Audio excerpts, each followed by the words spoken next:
ఈ 3 నెలల్లో మా ముఖ్యమంత్రి, మా మంత్రులు, మా ఎమ్మెల్యేలు ఎన్నిసార్లు గ్రామాల్లో తిరిగిండ్రు, ఎన్నిసార్లు సెక్రటేరియట్కి వచ్చినాం, ఎన్ని వేల మంది కలుసుకున్నాం.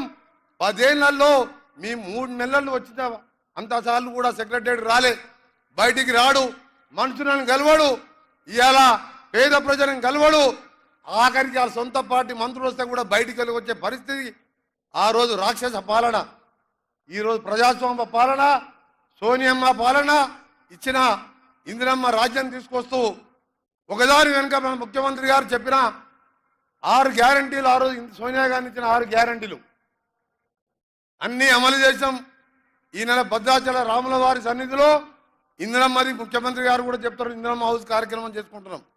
కానీ 3 నెలలు కాదు, 3 రోజులు తిరగకముందే అధికారం పైన మతి భ్రమించి తండ్రి, కొడుకు, బిడ్డ, అల్లుడు ఏం మాట్లాడుతున్నావు ఎవరికి అర్థమవుతలేదు. నిన్న కేసీఆర్ గారు అంటున్నాడు, ఆఖరికి ఆయన బతికెట్లయిందంటే ఏమీ లేని ప్రవీణ్ కుమార్ కాళ్ళు పట్టుకునే పరిస్థితికి వచ్చింది. ఆయన కరెక్టేనా కాదా? ప్రవీణ్ కుమార్తో పొత్తంట. ఏది ప్రవీణ్ కుమార్తో మనకు సంబంధం లేదు రాజకీయాలకు.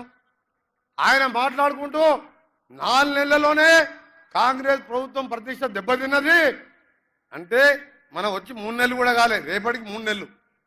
3 నెలల్లో ఎందెందుకు మన ఆదివారం ఉన్నది మోటార్ సైకిల్ వేసుకొని దాదాపు 40 బస్తీలు తిరిగిన నల్గొండలో.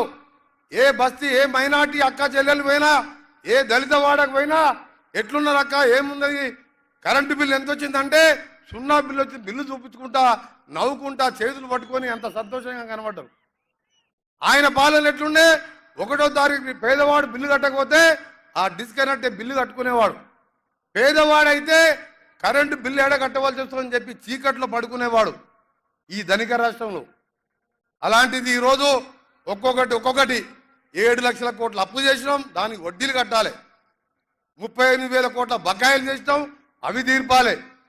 ఈ సమయంలో 30 నెలల్లో కరెంట్ ఎప్పుడైనా జీతాలు వస్తాయని బడి పంతులు, ఉద్యోగులు, రిటైర్డ్ వాళ్ళు చదువులు చెప్పేది కాదు, వాళ్ళు నౌకరు చేసేది కాదు, సెల్ ఫోన్ జీతం పడ్డదా లేదని మెసేజ్ చూసుకునేవారు వాళ్ళు. ఇవాళ మన ముఖ్యమంత్రి గారు అన్ని చూస్తూ మన 1వ తారీఖు జీతాలు వచ్చినాయా లేదా, ఉద్యోగులకు పెన్షన్లు వచ్చినాయా లేదా, ఇంత అప్పుల పాలు చేసిన రాష్ట్రాన్ని కూడా గాడిలో పెడుతూ ఇచ్చిన కార్యక్రమాలు చేస్తున్నాం. సోదరులారా, మీ అందరూ కూడా ఒకటే విజ్ఞప్తి చేస్తున్నాం, ఒక్క 45 రోజులు మా కోసం కష్టపడి, ముఖ్యంగా మహబూబ్నగర్ అభ్యర్థి, నాగర్ కర్నూలు అభ్యర్థి, అలాగే మహబూబ్నగర్ అభ్యర్థి అంటే మన ముఖ్యమంత్రి గారు కొడంగల్లులోనే డిక్లేర్ చేసింది కాబట్టి నేను కూడా చెప్తున్నాను, పెద్ద ఎత్తున మెజార్టీతో గెలిపించి మన ముఖ్యమంత్రి గారికి నాగర్ కర్నూలు మహబూబ్నగర్ కానుకగా మహబూబ్నగర్ జిల్లా ప్రజలు ముందుయ్యాలి. దాంతోపాటు తెలంగాణ రాష్ట్ర వ్యాప్తంగా కూడా 13-14 సీట్లు గెలిచి ఒక్కొక్కటి పనికిరాని నా కొడుకులు మాట్లాడుతున్నారు.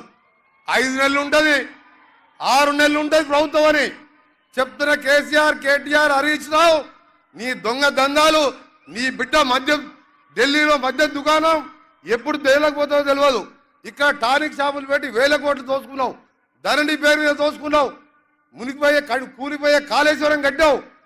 మా ప్రభుత్వం 5-6 నెలలు కాదు బిడ్డ, 20 సంవత్సరాలు కాంగ్రెస్ పార్టీ అధికారంలో ఉంటుంది.